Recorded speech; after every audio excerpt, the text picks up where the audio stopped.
Wild Tales is sponsored by Cotswold Outdoor. When we're out in the elements, we're in our element. And outside retail expert Cotswold Outdoor is helping more of us to get out with the right kit. Thanks also to their support, the National Trust is helping walking communities to access the UK's outside spaces. And we're working to fix 15,000 kilometres of paths and trails by 2030 for everyone to enjoy. Find your element with Cotswold Outdoor. Being here and being able to just sit quietly and have this wonderful vision of colour and light, it was just very calming and helped me to get a sense of perspective on what lay ahead and what was going to happen to me, and to feel hopeful and sure that I would survive. Really, I don't know how I would have managed without being able to come here. Let's get something straight. You don't have to be a gardener to enjoy being in a garden. Hi, I'm Ranger Rosie Holdsworth, and I love being outdoors, wherever that may be. For today's episode, I'm handing you over to Heather Birkett, who's Gardens and Outdoor Manager at Acorn Bank in Cumbria. She's going to find out more about how being in gardens has so many benefits. Heather's meeting Linda Stuart at Packwood in the West Midlands. Linda's a mum, a wife, a granny who's faced her fair share of challenges in life. But on 3 separate occasions, she credits the gardens we're visiting today with saving her. Welcome to the wild tale of green therapy, the healing power of gardens.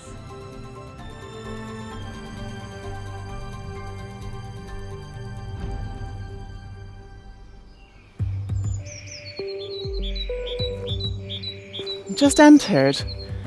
Most exquisite walled garden. Masses of grasses and purple flowers really shining in the early morning light. And I can follow the path up to a big square garden full of immaculately trimmed topiary yew trees. They really are fantastic. And through years and years of pruning and trimming, you can end up with these dense, solid, sculptural objects that really add dimensions of height and grandeur to a garden. But also, what a fantastic place to play in. I can just imagine playing hide and seek in here with my kids. And speaking of hide and seek, I feel I may have a bit of a game on my hands to find Linda. But she's given me a clue to meet her by the master yew. And just 100 metres or so through the yews, she was, of course, where she said she would be. Hello, you must be Linda. Oh, hi. How lovely to meet you. I'm Heather. You're a regular visitor here. Well, I'm here pretty much every day, Heather, actually. The first time I drove through the gates, I was instantly drawn, and I've remained very attached to Packwood over 40 years. I've moved down here in the 1970s from Newcastle. My husband got a job as a local GP. We used to come when the children were little, and they particularly liked the yew tree garden. I mean, they knew the story, of Jesus and the feeding of the multitude with, 5 loaves and 2 fishes. And they loved the idea that these trees represented the multitudes. And the large oak, well, they used to call it the Jesus tree. They also used to love tearing around the place and playing hide and seek. But their favourite game, particularly for my son, was to tear up the pathway that leads to the top of the Jesus tree and be the first one to get to the top. So it was really part of my life as a young mother, really. Did it feel like a second home? Oh, absolutely. Packwood is my second home. It doesn't feel like a second home. It is my second home. So I'm here most days. Now I've got grandchildren. I spend quite a bit of time in London, but when I'm home, I come here.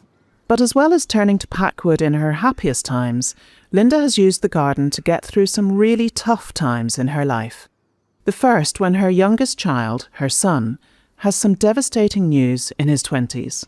When he was 24, was diagnosed with cancer. He had to have surgery in London, and he came to live at home and had chemotherapy.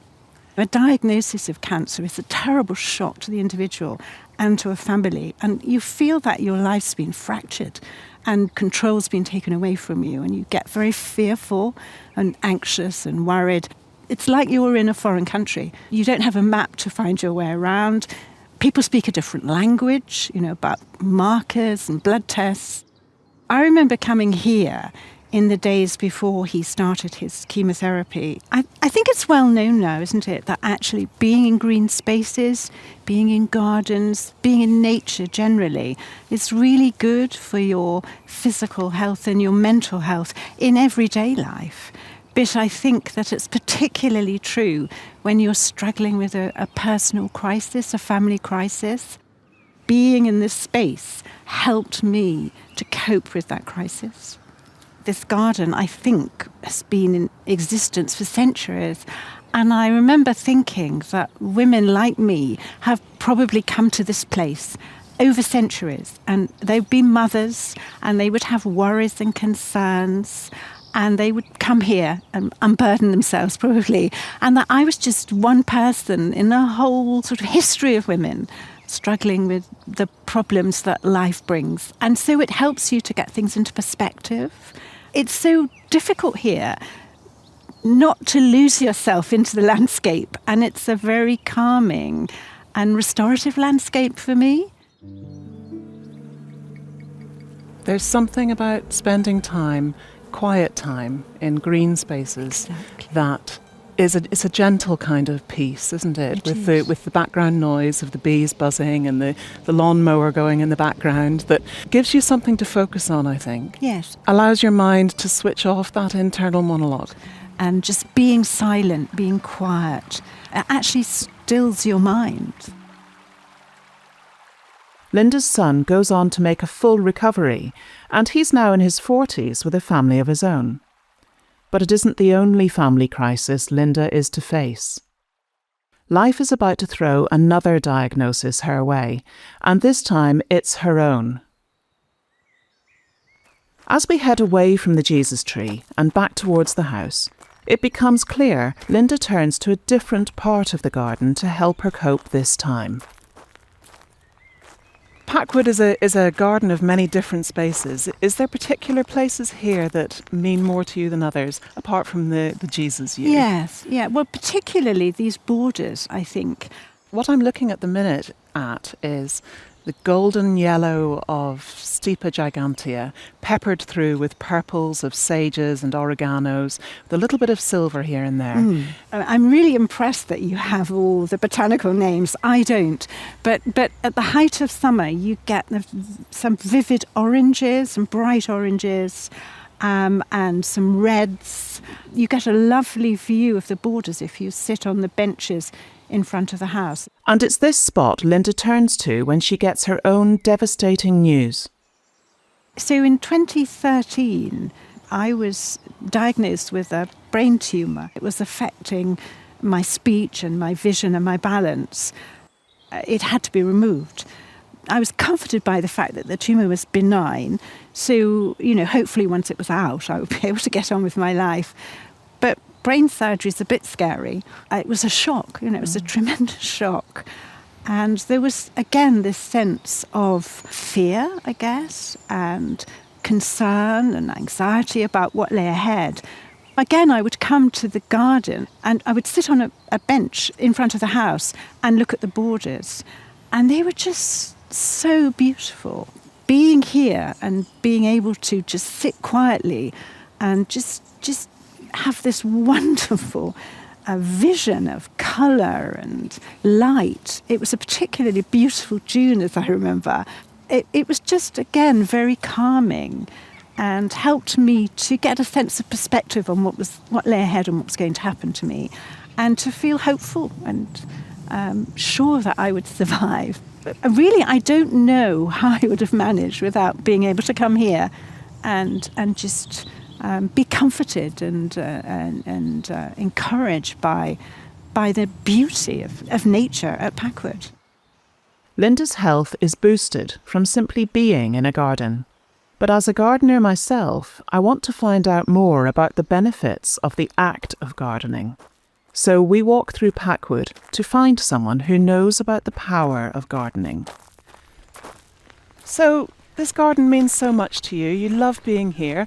Are you a gardener yourself? I'd hesitate to say I was a gardener. I have a garden and I love my garden and I spend a lot of time in it. And I grow a lot of things in pots and at different heights. I can gain heights by putting pots up on bricks, but, I'm not a professional by any means. Well, it looks like we've happily stumbled across a gardener. I think we have. Yeah. Hello. You must be Robyn. Yes, I'm Hi, Robyn. Robyn. I'm Heather. Linda and I were just commenting on how the colours in these borders really sing, and they seem to really tie into the architecture of the house as well. They do. I really like the fact that it kind of picks out some of the more golden tones and the render of the house. If you have a look at the lead pipe work and some of the silvery colours in the wooden frames, that's also picked up in the planting as well. So we've got lots of silvery tones. So it's all kind of about bringing in what you can see around you in the wider landscape and letting that inform your planting. It must be a wonderful place to work, though. It is. I'm really lucky to be here. I wasn't always a gardener. I used to be a primary school teacher. It feels like another lifetime, really. But whilst I was in that career, I was really struggling with my mental health, and that's how I kind of discovered gardening. I live in the centre of Birmingham, in a busy city, and I have a balcony. And it was whilst I was pottering about on there with a few plants that I thought, I'm actually starting to feel a bit more like myself again. So I started volunteering at local gardens and did some RHS courses. And then eventually it felt like this was what I needed to do. And after some training, I got lucky and a job came up at Packwood, and it just felt like a dream come true, to be honest, to be able to work here and still kind of have a few pinch me moments now and then as well. When you're a gardener, it can feel a little bit like you've got so many jobs to do and you're focusing on getting that done and making it look great for the visitors.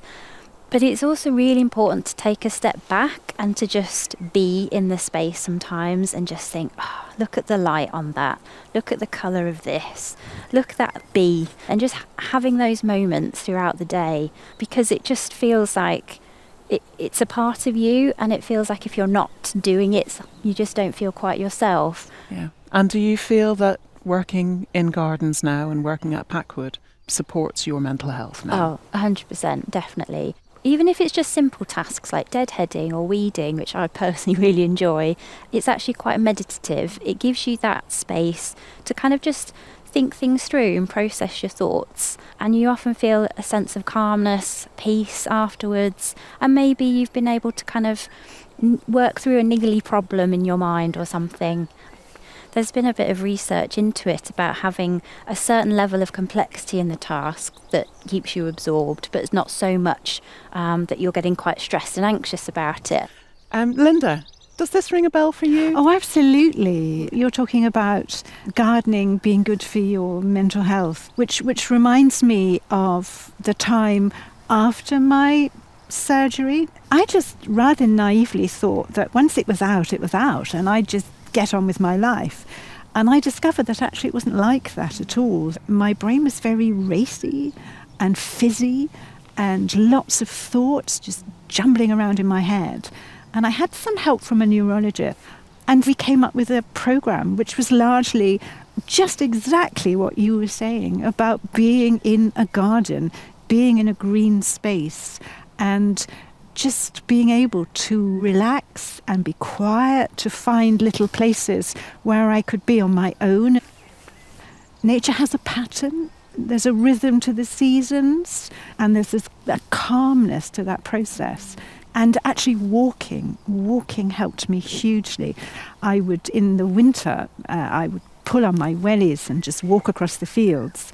And just putting one foot in front of the other was helpful, It helped to calm me and to still that kind of fizzy part of my brain. Yeah, really. I couldn't agree with you more, to be honest, about having that time outside. It feels like something that's quite vital to me. What you said really resonated with me about how you felt with your thoughts and everything kind of rushing in. That was something that I found really difficult. But when I was outside or when I was gardening, it was something changed in my brain chemistry, I suppose, and it was like, I can take a breath and I can be me again.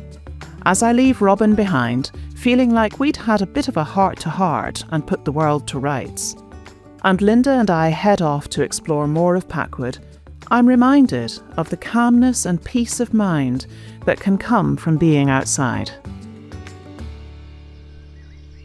The way you talk about this space reminds me very much of the place I work, which is Acorn Bank near Penrith. And we find, and our visitors often talk about, the sense of tranquility and serenity. It really oozes peace and quiet. And there's one place in particular that personally I feel it, and that's in the herb garden, where there's a beautiful Portuguese quince tree. We have some benches below that, and it's just a really lovely place to sit. And in 2016, we actually signed that space up to the Silent Space project. Silent Space is a charity, and we work with gardens that are open to the public, and we encourage them to keep an area where people can be silent.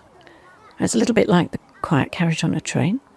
The people in the space are silent, but the sounds of the garden and the world beyond go on around them. I'm Liz Ware. I'm a garden writer and historian, and I'm the founder of Silent Space. So the reason we know, from a scientific point of view, that Silent Space works is because there's plenty of neuroscience to show that taking time to reflect is important. The best summary of that I've heard is by a business psychologist who says that our body and our brain is at its best if our brain is following a pattern that goes think, reflect, think, reflect. How often do we do that? The minute we have 5 minutes, we're checking our phones because we've got that pressure all the time to feel we should be doing something. Being in nature is, we know, very good for us, lowers our stress levels, our cortisol levels. But there was some research in the late 1980s, I think, came up with the idea of something called gentle or soft fascination. When we're in nature, just quietly, there's something about the fluttering of the leaves or the bird song that just distracts us a little bit. So if we were quietly in a room without any distraction, we might start to spiral down into overthinking. But when we're in nature, there's just enough of a distraction to let us reflect quietly, but also distract us a little bit from sinking downwards, which is amazing, really, isn't it? Green is good for us, but biodiversity is even better. So if you bring all these different things together, we're reflecting, we're outside, we're in a biodiverse place. It's good for us, but I would also like to say that it's good for nature. And we mustn't forget that. When we're quiet, we cause less disturbance. And then we see more, we care more.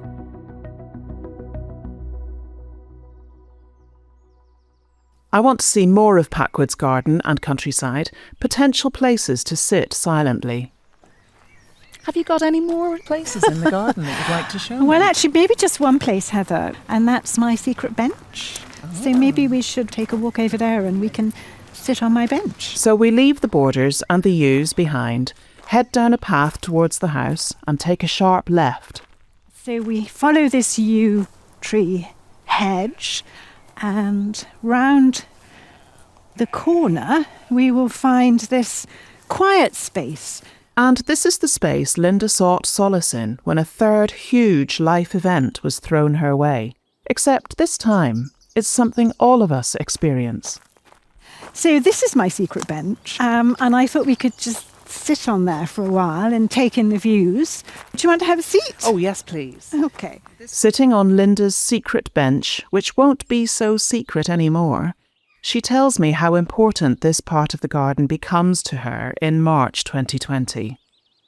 In COVID, they removed all the benches. This one's hard to remove because it's kind of nailed down, really. I remember, on the Monday, we knew that Boris Johnson was going to lock us down, and indeed he did that evening. I did find a way of regularly coming here, but walking on the footpaths around the estate. and I would bring my own coffee, and I would actually sit on the bench in the churchyard, Packwood churchyard. I really missed coming into the garden, and I discovered that there was a crack in an old gate, and I could actually see through to the borders. And I think we were finally allowed back into public spaces at about June. So I do remember through this crack in the door seeing the borders coming to life. And when they finally opened the doors, honestly, I just remember crying with just joy at being able to come back into Packwood. But this bench is a place where I come when I want to be quiet and just sort of read or think. It's actually off the beaten track. Not many people come this way. So it's very quiet and very calming. My brain can still get quite racy and fizzy, and I know that I have to just distance myself from other people and sit quietly. And so this is where I come. Linda, it's been so nice to meet you and to share your Packwood. Thank you so much for showing me around. Well, it's been a joy. Just before you go, tell me, are you well now? Yes, Heather, I am. Thank you for asking. I feel very well. My life's changed hugely since the time of my diagnosis because being granny just fills my life with joy. It is such fun. It's all the joy and none of the responsibility. It's lovely.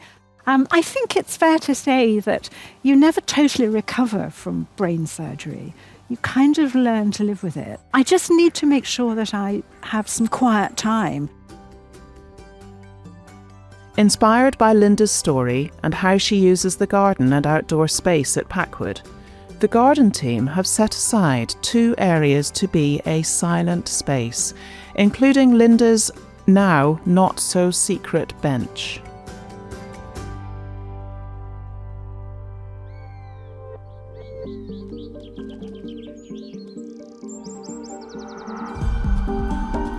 Thanks for listening to this episode of Wild Tales.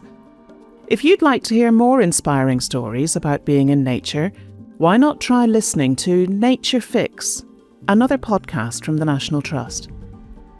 Follow Wild Tales or Nature Fix, or both, on your favourite podcast app to make sure you catch every episode as it arrives. And please do leave your ratings and reviews. We love hearing from you. See you next time.